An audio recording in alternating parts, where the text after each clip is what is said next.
요나서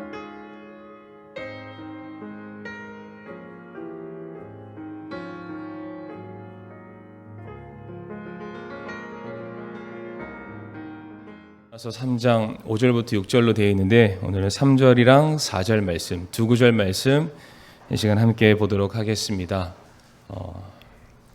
요나서 3장 3절에서 4절의 말씀 되겠습니다. 함께 받들어 읽겠습니다. 시작. 이에 요나가 주의 말씀대로 일어나 니느웨로 가니라. 이제 니느웨는 사흘길을 다닐 만큼 심히 큰 도시더라. 비로소 요나가 그 도시로 들어가 하루 동안 다니며 외쳐 이르되 이제 40일이 지나면 니느웨가 무너지리라 하였더라. 아멘. 말씀 위해서 함께 기도하겠습니다. 하나님 아버지 감사합니다. 또 이 시간 또 저희들을 또 너무나도 귀한 또 예배의 자리로 불러주신 하나님의 크고 놀라우신 또 축복을 인하여 감사를 드리옵니다. 또 이 시간 우리 사랑하는 성도님들 이 세상에서 구별되어 또 예배의 자리를 찾았습니다. 또 하나님께서 또 자기의 이름을 이 거룩한 전에 또 두신다고 말씀하셨고 이곳에서 우리와 만나시고 우리에게 말씀하신다라고 성경에 기록되어 있습니다. 오늘 우리들에게 말씀해 주시고 가르쳐 주시고 깨닫게 하여 주시옵소서. 모든 또 예배의 시정일간 온전히 주님의 손에 맡겨드리올 때에 또 모든 말씀 살아계신 예수님의 이름으로 기도를 드리옵니다. 아멘. 자리에 앉으시겠습니다. 오늘은 요나서 3장 3절부터 4절까지 말씀을 통해서 복음 선포자의 자세라는 제목으로 함께 말씀을 나누고자 합니다. 이제 주보에 나와 있는 본문과 제목은 제가 다음 주에 우리 성도님들과 함께 다음 주 수요일 날 나누기로 하고 오늘은 3절과 4절 말씀을 통해서 복음 선포자의 자세라는 제목으로 말씀을 나누고자 합니다. 이제 다음 주면은 민족 대명절인 우리가 추석을 맞이하게 됩니다. 지금은 이제 코로나 때문에 또 예전만큼 가족들과의 만남이 이게 수월하지는 않지만 늘 언제나 그렇듯이 우리가 명절만 되면은 우리가 사랑하는 친지 가족들을 만난다는 그런 설레임을 마음속에 갖게 됩니다. 그것과 동시에 특별히 구원받은 성도들에게는 어떠한 마음이 꼭 반드시 있어야 되냐면 내가 살아가는 가족들 중에 내 친지들 중에 아직 예수님을 믿지 않는 저들에게 복음을 전해야 된다라는 그런 부담감을 우리들의 마음 한켠에 갖기 마련입니다. 과연 이번 추석 때에도 나에게 시간이 주어지게 된다면 우리가 그들에게 복음을 전할 수 있을까? 내가 우리 친척분들에게, 내 어머니에게, 내 가족에게 그들에게 내가 믿고 확신하는 예수님에 대해서 증거할 수 있을까? 정말로 다들 먹고 사는 일 때문에 바쁜 이때에 또 코로나로 인해서 더더욱더 그들의 마음이 닫혀있는 이때에 과연 나는 어떻게 복음을 전할 수 있을까? 아마 이런 고민들은 명절 때마다 아마 한 번쯤은 해보셨으리라고 믿습니다. 그래서 여러 가지 이제 우리가 복음을 전하는 방법들이 많이 있습니다. 어떤 분들은 사형리를 통해서 복음을 전하시기도 하고요. 어떤 분들은 다리 예화라는 것을 통해서 복음을 전하시는 분들도 계시고 로마서라든지 요한복음에도 보게 되면 그 책 안에서 또 복음을 전할 수 있는 여러 가지 방법들이 많이 있습니다. 어떤 분들은 자신의 개인의 신앙 간증을 통해서 복음을 전하시고자 이렇게 준비하시는 분들도 있으리라고 봅니다. 물론 복음을 전하는 그런 방법, 도구들도 굉장히 중요하지만 저는 그보다 더 중요한 것이 복음을 전하고자 하는 우리의 마음의 자세, 상태가 더 중요하다. 우리의 마음이 바로 서 있고 우리의 마음이 정말로 진실된 마음이 있어야만 내가 만나는 가족과 친지들에게 복음을 전할 수 있다는 것입니다. 그래서 오늘 본문 3절과 4절 말씀을 통해서 우리가 복음 선포자의 자세는 과연 어떠한 것이 되어야 맞는지 오늘 성경이 우리에게 가르치고 있는 복음을 전하는 자들의 마음과 자세에 대해서 우리가 두 가지를 함께 살펴보도록 하겠습니다. 첫 번째로 복음을 전하는 자는 어떠한 마음을 가져야 되냐면은 바로 역지사지의 자세를 가져야만 합니다. 혹시나 해서 사자성어를 썼고 그 뜻도 풀이해서 써놨습니다. 아마 너무 잘 아는 우리가 사자성어인데 처지를 바꾸어서 생각해야 된다. 그러니까 나만 생각하는 것이 아니라 우리가 상대방도 배려하고 돌아볼 줄 알아야 된다. 근데 물론 이제 내용 자체는 우리가 상대방을 너무 배려해야 된다 이런 뜻은 절대로 아닙니다. 더 이제 이거보다 더 적절한 제목이 뭐였냐면은 개구리가 올챙이 시절을 기억해야 된다. 뭐 제가 원래 이거를 하려고 했다가 너무 좀 장황해서 좀 있어 보이는 말, 역지사지로 제가 바꿨습니다. 자, 고래 뱃속에서 죽었다 살아난 요나가 이제 정신을 차리고 이제 하나님의 말씀에 순종해서 니느웨로 향하게 됐습니다. 지금 요나가 있는 그곳이 요빠라는 항구로 이제 배가 다시 돌아오게 됐고, 거기에서 어디로 가게 됐냐면은 니느웨로 향하게 됐습니다. 성도님들 혹시 기억나십니까? 요빠에서 니느웨까지의 거리, 장장 무려 800km나 되는 굉장히 먼 거리입니다. 혹시 성도님들 산티아고 순례길 들어보셨습니까?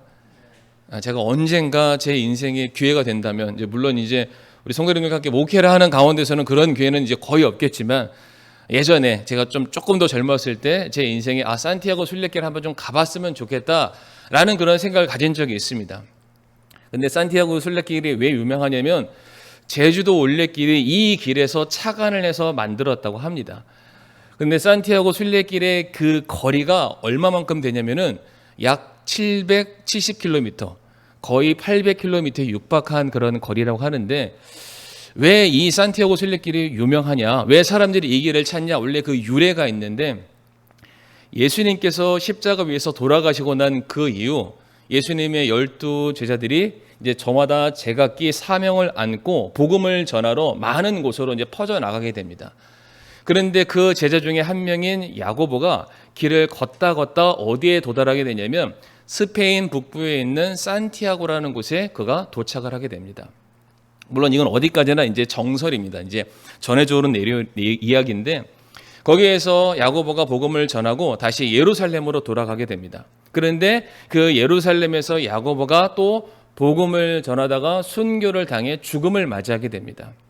바로 그때 산티아고에 있었던 그 성도들이 그 야고보에 대한 그 사랑의 마음이 너무 커서 그의 이제 유해죠, 그 시신을 자기 고향이죠, 그들이 살고 있는 산티아고라는 곳에 묻게 되었다고 합니다.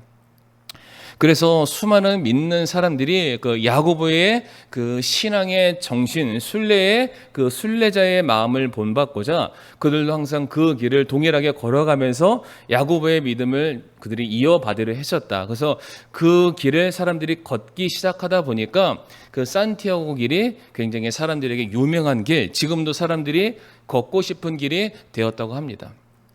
그런데 이 길이 대략 770km, 800km라고 제가 말씀을 드렸는데, 이 길을 걷기 위해서 사람들이 대략적으로 예상하는 그 날짜가 한 33일에서 35일 정도 된다고 합니다. 제가 요거 설명하려고 앞에 장황하게 제가 이렇게 길게 설명을 드렸습니다.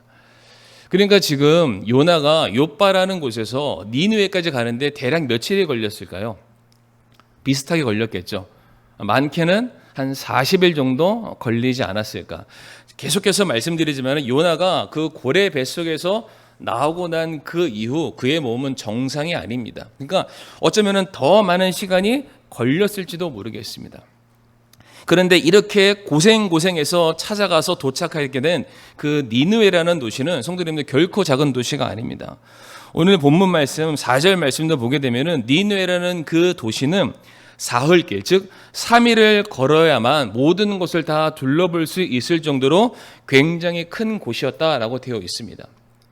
그런데 요나가 3일 길을 가야 될 그 니느웨 도시를 단 하루만 지나쳐가며 그곳에 살고 있는 사람들에게 복음을 전하게 됩니다. 하나님께서 그에게 주신 말씀을 선포하게 됩니다. 성도님들, 왜 요나가 단 하루만 말씀을 전했을까요? 왜 단 하루만 하나님께서 그에게 맡겨주신 그 심판의 메시지를 사람들에게 전달했을까요? 지금 요나가 니느웨를 찾아간 건 800km나 된 그 먼 거리를 힘들게 한 달 이상 걸어가면서 찾아갔던 이유는 다른 것이 아닙니다. 4절 하반절에 나와 있는 것처럼 이제 40일이라는 시간이 지나고 나면은 바로 이 자리 이곳에 하나님의 진노, 하나님의 임박한 심판이 너희들 위해 임하게 될 것이다. 이 사실을 전달하기 위해서 요나가 찾아간 것입니다. 그런데 사실 하나님께서 니느웨를 심판하신다는 이 말은 하나님께서 내가 너희를 멸망하시겠다라는 경고의 메시지보다는 이제 내가 너희들을 칠 거니까 너희들이 스스로 죄인임을 자각하고 너희들의 잘못을 인정하고 회개하면은 다시금 돌이킬 수 있는 기회를 주겠다라는 역설적인 의미를 가지고 있습니다. 자, 그러하기에 니느웨에 도착했던 요나가 그 사람들에게 복음을 전함에 있어서 이 사람들이 돌이킬까 봐, 이 모든 사람들이 내가 전하는 이 메시지를 듣고 혹여나 하나님께로 돌아와서 이 자리에 임해야 될 하나님의 심판이 아니라 은혜가 더해질까 봐 그게 싫어서 단 하루만 돌게 되었던 것입니다. 우리가 이제 아마 이런 경험들이 있으실지 모르겠지만 런던에 가면 저는 안 가봤습니다. 대형 박물관이라는 곳이 있는데 거기에는 굉장히 많은 유물들이 전시가 되어 있다고 합니다. 근데 고대 나라, 각각의 나라들의 전리품들이 다 거기 모여 있는데 그 대형 박물관을 가게 되면은 아시리아 관이 따로 있을 정도라고 합니다. 거기를 들어가 보게 되면은 그때 그 나라들이 가지고 있었던 소유했던 수많은 유물들이 전시가 되어 있는데 각각의 유물들에는 많은 그림들, 역사적인 자료들이 기록이 되어 있다고 합니다. 그런데 그 자료들을 보게 되면 당시 아수르가 얼마나 잔인한 나라였는지를 확인할 수 있는 증거가 있습니다. 지금 제가 두 장의 사진을 하나로 붙여서 제가 보여드리고 있는데 먼저 파란색 화살표 표시의 그림을 먼저 보시게 되면 조금 밝은 사진입니다. 잘 보이시려는지는 모르겠어요. 제가 이제 이거 리모컨도 가져왔는데 여기 혹시 뭐로 보이시나요? 사람입니다. 그렇죠. 근데 사람이 어디에 달려 있냐면은 기다란 창에 매달려 있습니다. 그러니까 아수르가 전쟁에 나가서 승리를 한 이후에 자기들이 붙잡은 포로들을 마치 전리품처럼 승리를 알리는 깃발처럼 그 포로를 긴 창에 찔러서 들고 행진했던 사진입니다. 또 하나, 이 사진은 너무 어두워서 잘 안 보이시는데 여기 보면 이제 사람의 모양이 있습니다. 근데 자세히 보시면은 여기 보면 이게 손이고요. 이게 발인데 여기 밑에 뭐가 있냐면은 발이 있습니다. 발. 그러니까 포로를 잡으면은 손목과 발목을 절단했습니다. 그러니까 어떠한 무력도 행사하지 못하도록 너희는 아무것도 아니다. 그러니까 삼손의 경우에는 그의 두 눈이 머는 그런 일이 있었던 것처럼 이때에도 포로들을 잡으면 손발을 끊고 그들의 승리를 알기 위해서 긴 창에 그를 찔러서 들고 행진하는 모습이 아수르 사람들에게 있어왔던 악행이라고 합니다. 사진을 넘겨주시길 바랍니다. 자, 그러니까 당시 요나에게 있어서 니느웨는 어떠한 곳이 맞습니까? 그러니까 반드시 심판을 당해야 된 곳, 반드시 멸망해야 되는 장소가 니느웨였습니다. 지금도 저 하나님을 믿지 않는 저 사람들 때문에, 저 민족들 때문에 수많은 내 가족들과 친지들이 목숨을 잃는 그런 상황의 가운데 있고 또 고통 속에 살아가고 있으니까 니느웨라는 곳은 한시라도 빨리 멸망을 당해야 되는 그런 장소였습니다. 그래서 그렇게 멀고 먼 길을 힘겹게 요나가 찾아가기는 했지만 그래서 3일 길을 돌아서 그 안에 살고 있는 모든 사람들에게 하나님의 심판의 메시지를 전해야 되는 것이 맞지만 요나가 그게 싫어서 단 하루만 말씀을 전하게 됩니다. 하나님께서 요나에게 말씀을 전하라고만 말했으니까 그냥 그 책임만 다하기 위해서, 전하라는 의무만 그냥 이행하기 위해서 요나가 힘겹게 니느웨로 향했고 마치 지나치듯이 하나님의 심판이 이 땅에 임할 것이다 40일이 지나면 하고 그냥 훅 하고 지나쳐버리게 된 것입니다. 성도님도 오늘 본문에 나와 있는 요나의 모습, 지금 현재 3일 길을 돌아다니면서 복음을 전해야 될 요나가 단 하루만 복음을 전하고 그 모든 사역을 중단했던 요나의 모습을 보시게 되었을 때 어떤 생각이 드십니까?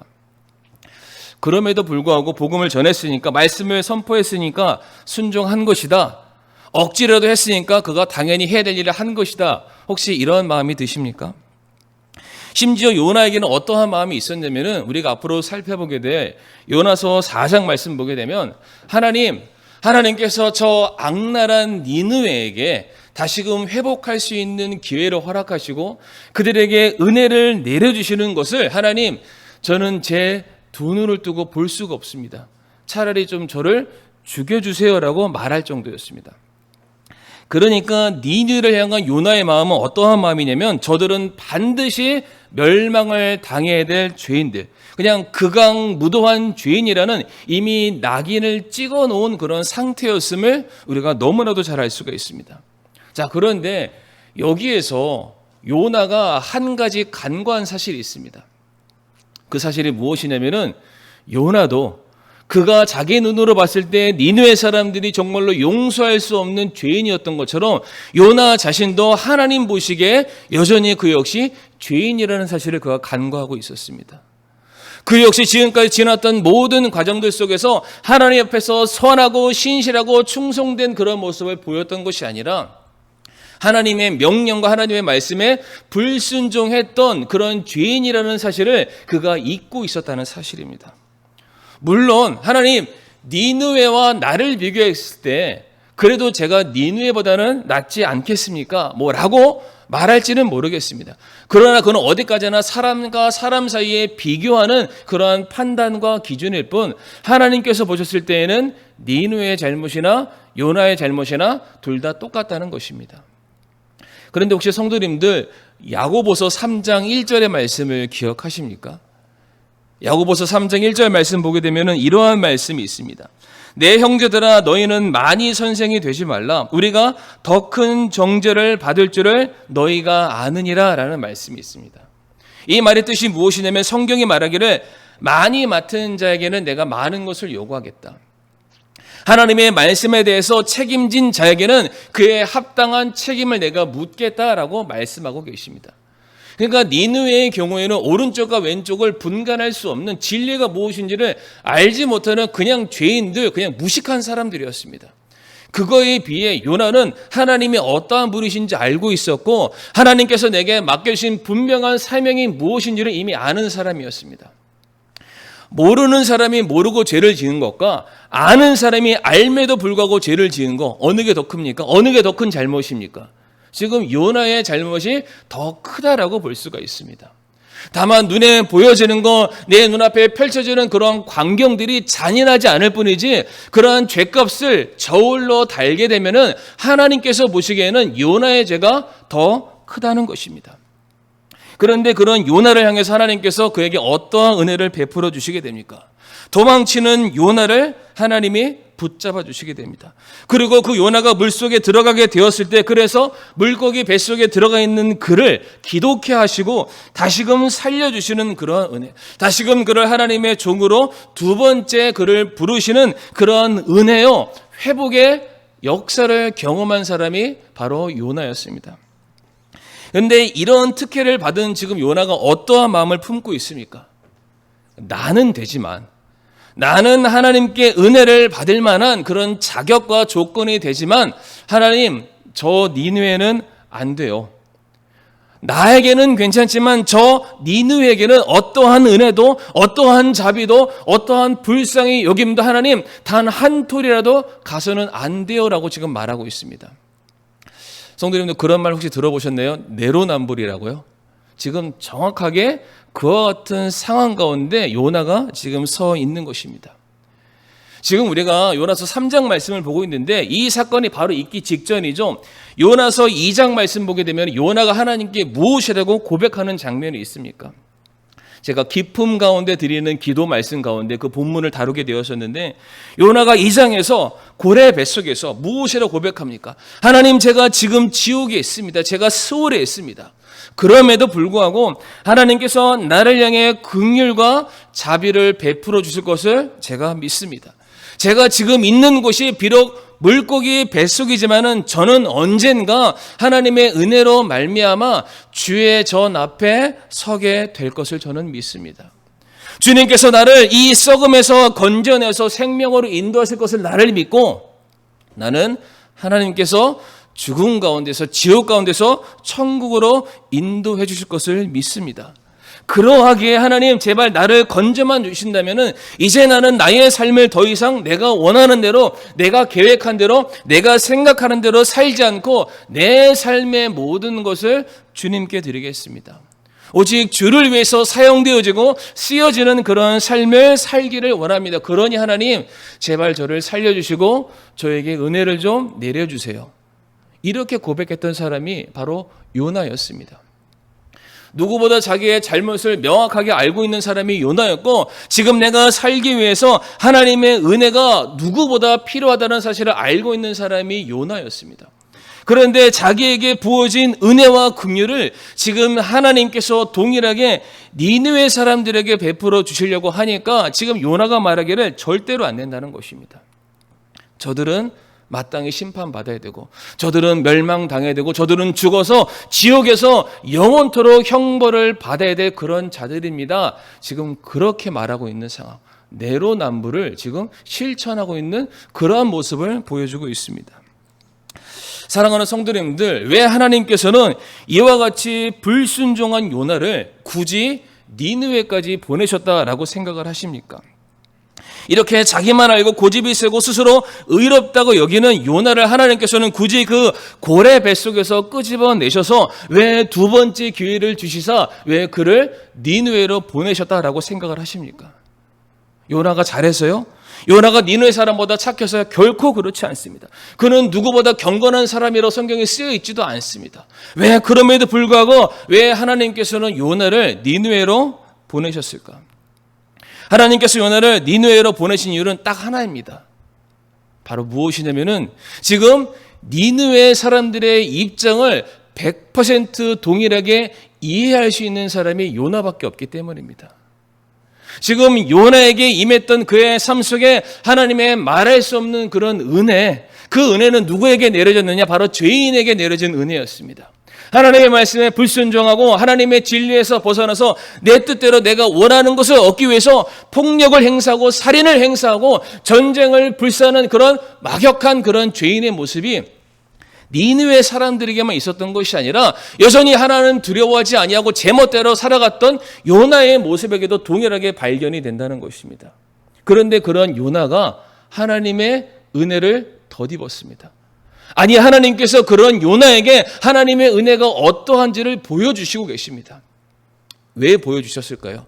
너가 그 은혜를 입은 사람이기 때문에 그 은혜를 덧입고 이제 너와 똑같은 위치, 똑같은 상태에 있는 저 니느웨 사람들에게 찾아가서 너희를 바라보시는 하나님의 마음이 얼마나 안타까운지, 그리고 너희들에게 임하게 될 하나님의 은혜가 얼마나 풍성한지를 제발 가서 정확하게 본 대로, 경험한 대로, 느낀 대로 전하라고 지금 요나를 니느웨에 보내셨던 것입니다.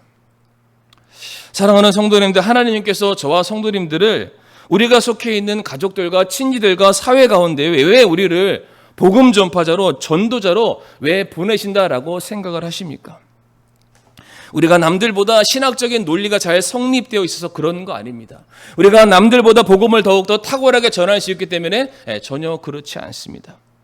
하나님께서 우리를 이 땅에 내가 속해 있는 가족들과 친지들과 내 이웃들과 내가 속해 있는 모든 사람과의 관계 속에서 나를 전도자여 복음 선포자로 나를 보내신 이유는 딱 하나입니다. 우리가 하나님의 은혜를 경험한 사람들이기 때문입니다. 내 주위에 주님을 만나고자 간절히 갈구하는 그 모든 사람들에게 죄에 대한 삭시 무엇인지, 그런 우리들에게 베풀어 주시는 하나님의 말할 수 없는 그 긍휼하심, 은혜와 십자가에서 모든 것을 다 쏟아내신 그 예수 그리스도의 희생과 사랑이 무엇인지를 정확하게 전달할 수 있는 교보제가 바로 우리밖에 없기 때문입니다. 우리라는 사람이 뭐 대단해서 잘나서 뭔가를 잘하기 때문이 아니라 내 주변에 있는 사람이 나 없이는 도저히 하나님에 대해서, 예수님에 대해서, 복음에 대해서 알 길이 없으니까, 나만큼 하나님의 은혜를 경험한 사람이 내 주변에 없으니까 이런 나를 통해서라도 하나님께서 복음을 증거하시고 하나님의 영광을 선포하시기 위해서 우리를 그 자리에 보내시기를 원한다는 것입니다. 우리가 다 같이 골로새서 1장 6절 말씀 우리가 함께 보도록 하겠습니다. 골로새서 1장 6절의 말씀이 되겠습니다. 같이 한번 읽겠습니다. 시작. 이 복음이 온 세상에 있는 것 같이 너희에게 이르렀으며 너희가 그것을 듣고 진리 안에서 하나님의 은혜를 안 그날부터 너희 안에서도 열매를 맺는 것 같이 열매를 맺는도다. 아멘. 정말 하나님께서 이 땅에 예수 그리스도를 보내심으로 말미암아 우리 안에 복음의 씨앗을 심어 주셨습니다. 아무것도 아닌 저희들, 가치 없는 우리들, 얼마든지 그 죄의 값을 치러야 돼 이 철저한 극악무도한 죄인들을 향해서 하나님께서 끝까지 사랑하심으로 말미암아 이 땅의 독생자 예수 그리스도를 보내셔서 우리 안에 말할 수 없는 놀라운 은혜, 복음의 씨앗을 심게 해주셨고, 그 씨앗이 발아해서 열매 맺는 삶, 구원받는 삶, 생명 얻는 삶을 살게 하셨습니다. 그런데 이제 그것을 어떻게 해요? 이제 우리들의 삶을 통해서 또한 열매 맺는 삶을 살아야 된다.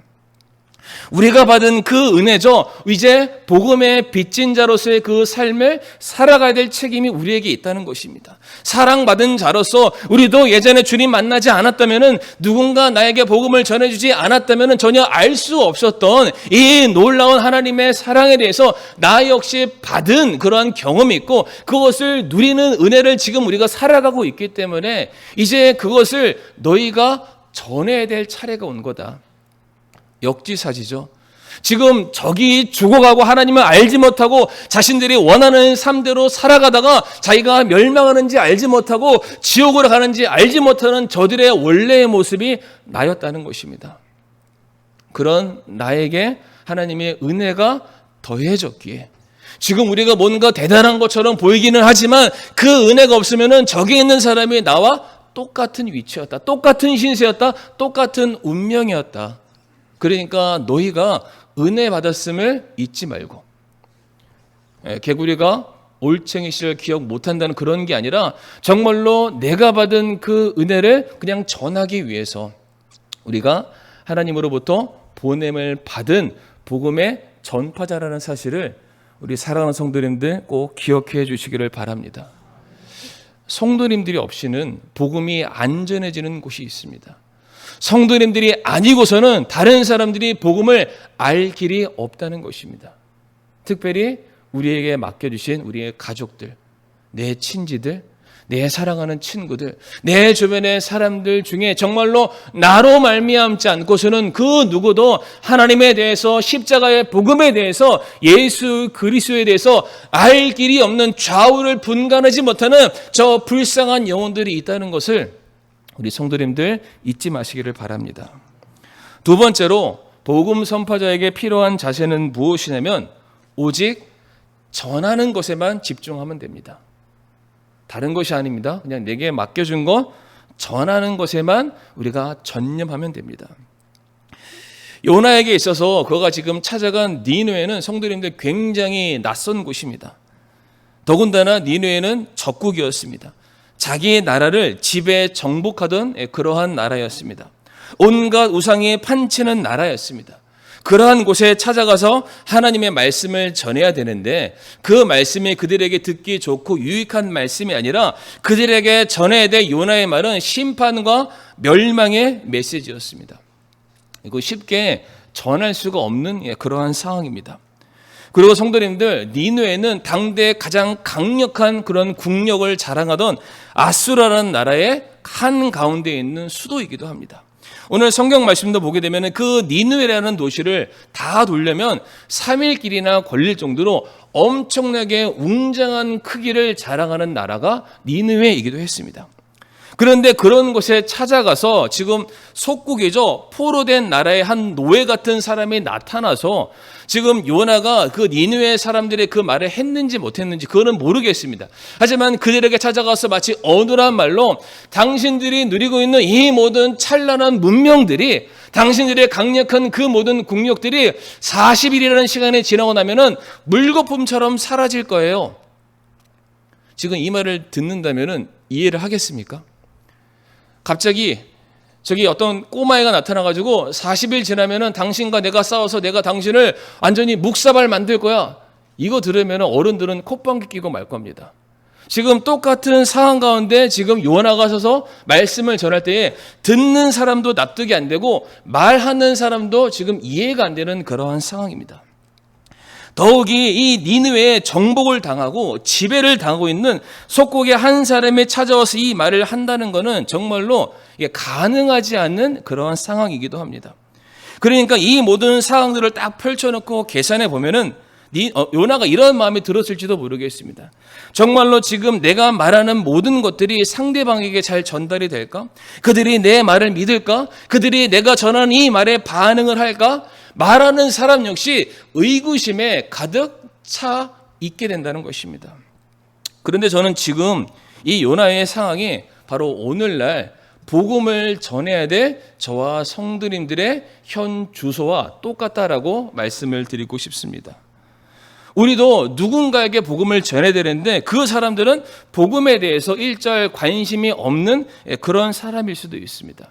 자기의 삶에 주어진 일에 최선을 다하고 있는 그 사람들을 향해서, 그래서 성공 가도를 달려가고 있는 그 사람들을 향해서 우리가 갑자기 명절됐다고 찾아와서 그들에게 하는 말이, 네가 가지고 있는 모든 것들 주님이 오시면 아무 소용이 없어.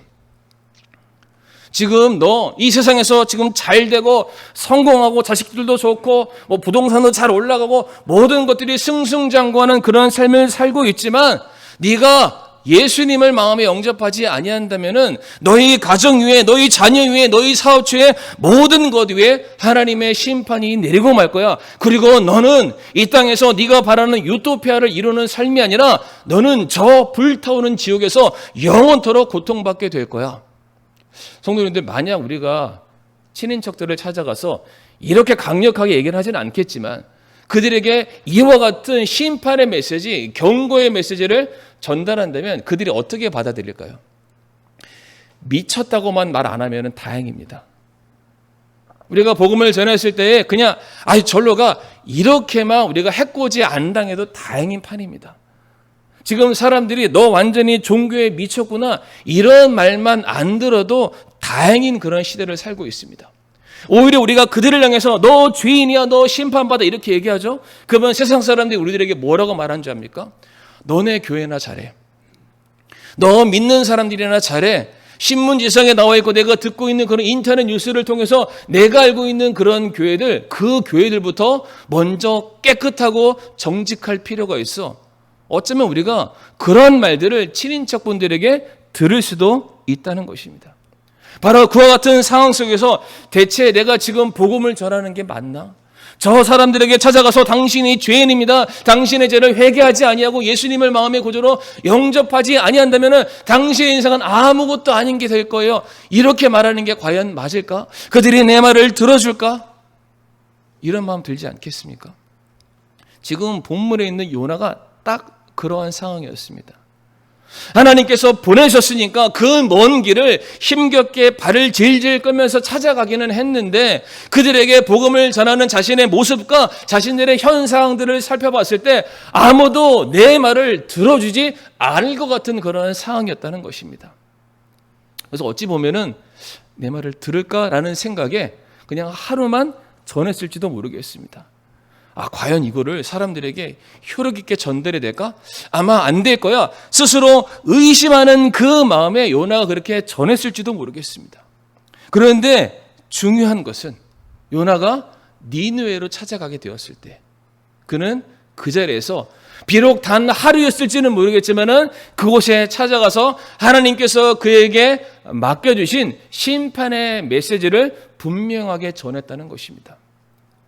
내가 비록 니느웨에 포로된 신분에 있지만 지금 니느웨가 그 어느 때보다 승승장구하는 그러한 모습을 보이고 있지만 그들의 미래가 핑크빛처럼 보이고 있는 그런 상황이지만 하나님께서 내게 말씀하시기를 저 니느웨 사람들이 그들의 죄를 회개하지 아니하면은 40일이 지나고 나면 하나님의 심판이 임한다는 그 메시지에 대해서만큼은 내가 반드시 전해야 되겠다. 그래서 그 자리에 서서 요나가 말씀을 전하기 시작했던 것입니다. 사랑하는 성도님들, 하나님의 말씀, 복음을 전하는 사람들이 먼저 하나님의 말씀에 확신을 갖지 못하면 안 됩니다.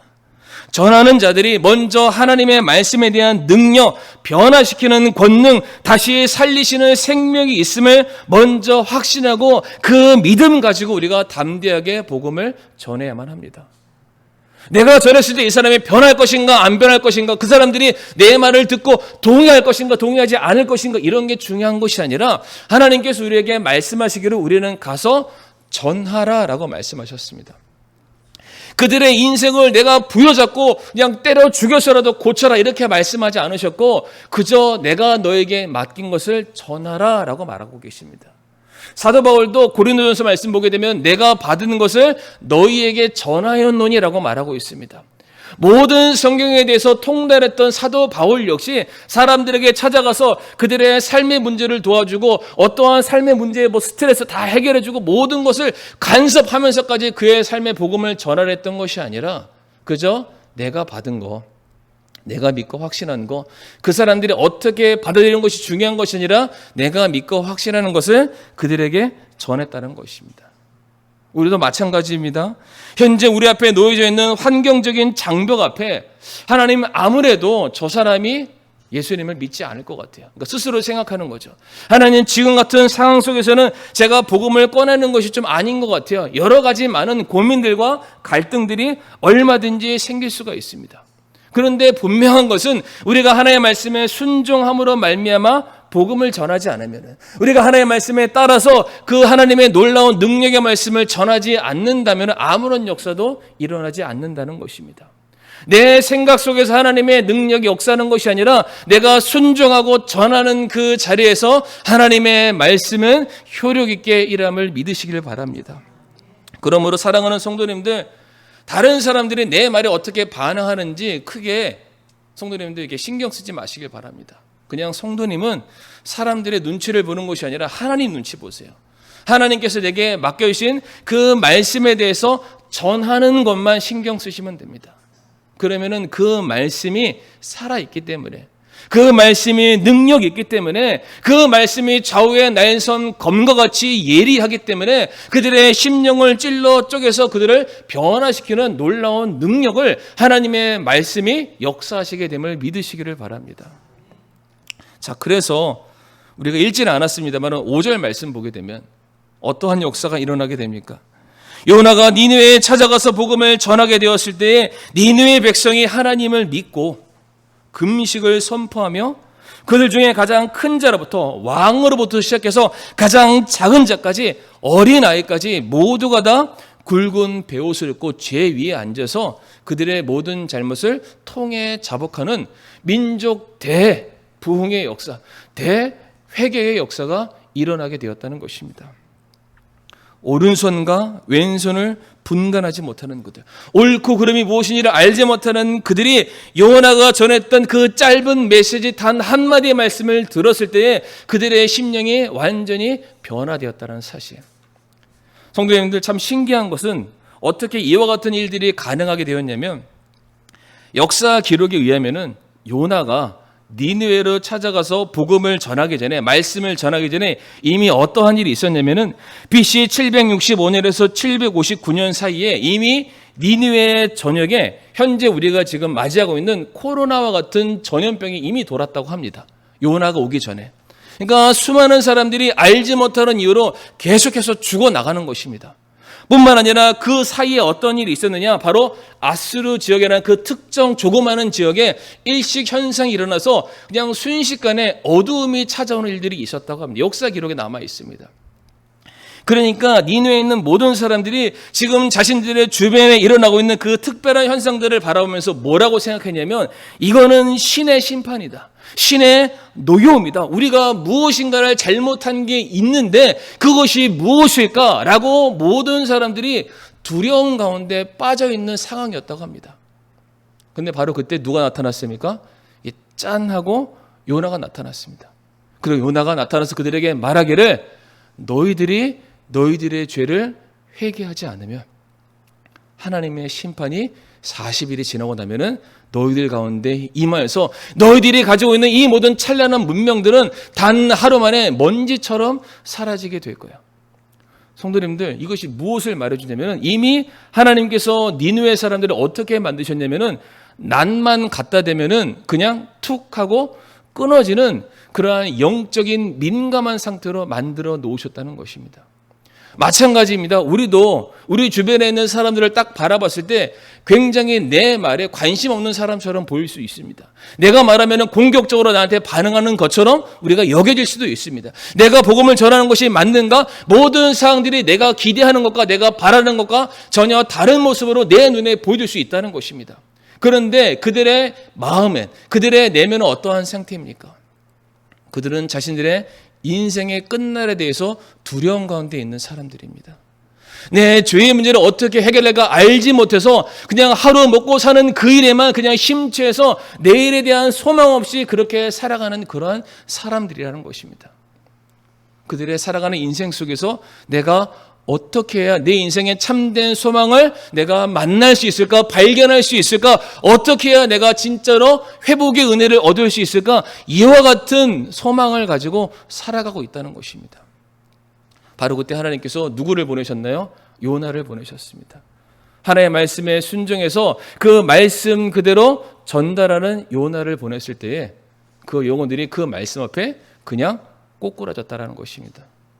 저는 어쩌면 이번 우리 사랑하는 성도님들이 명절 때 우리가 친지들을 만나서 우리가 그들을 바라봤을 때 역지사지의 마음이죠. 나도 예전에 저 사람처럼 소망 없이 살았었는데, 저 사람처럼 하나님의 은혜고 뭐고 상관없이 그냥 먹고 사는 일에 심취했던 그런 나였는데, 내가 구원받고 난 이후 내 삶이 완전히 달라졌는데, 내게 임한 하나님의 은혜가 저 가족에게도, 저 친지에게도, 저 어르신에게도, 내 부모님에게도 동일하게 임하길 원한다. 우리가 이 마음을 갖고만 있다면, 그리고 우리가 그들에게 찾아가서 그냥 다른 것이 아니라 내가 알고 내가 경험하고 내가 믿고 확신하는 예수 그리스도에 대해서 우리가 그냥 담대하게 묵묵히 전하기만 한다면, 어쩌면은 그 영혼이 우리가 이번 추석 때 주님께로 건져올 수 있는, 우리가 건져올 수 있는 놀라운 열매가 될 수 있다는 사실입니다. 그러므로 우리 사랑하는 성도님들, 이번 우리가 추석 명절을 맞이해서 우리가 사랑하는 가족들과 친지들을 만나는 그 자리에서 물론 쉽지 않습니다. 이게 녹록치 않습니다. 모든 상황들이 내가 원하는 대로 흘러가지는 않겠지만은 우리가 복음 전파자라는 그 사명을 기억하시고 있는 그 자리에서 하나님의 말씀에 순종해서 복음을 전하시는 일에 귀하게 쓰임받는 저와 우리 사랑하는 성도님들이 되기를 원합니다. 이 시간 함께